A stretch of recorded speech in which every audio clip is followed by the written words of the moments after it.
So we've got the latest GT3 Touring here that we just fitted the latest Generation Blackvue 970x LTE Plus II with a integrated Blackvue battery pack as well. This customer wanted this because he's wanting some extra parking security. He's based down in London, so he can keep an eye on his vehicle as well at all times when it's parked up. So I just thought it'd be quite nice just to do a very quick video. So we've got the main Blackvue camera, which is nicely nestled in just there. We've also just got the rear camera, which is just positioned in the rear, which is just there, so it's tucked away nicely.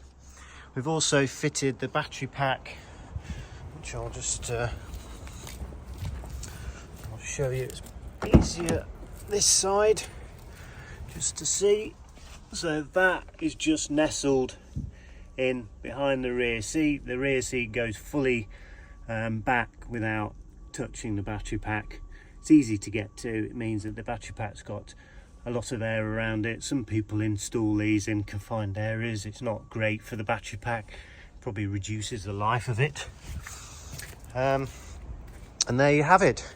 We have installed a lot of other gadgets on this particular car. Please check out our other video on our YouTube channel. But if you'd like further information on the Blackvue dash camera range here at TTW Installations, then please get in touch.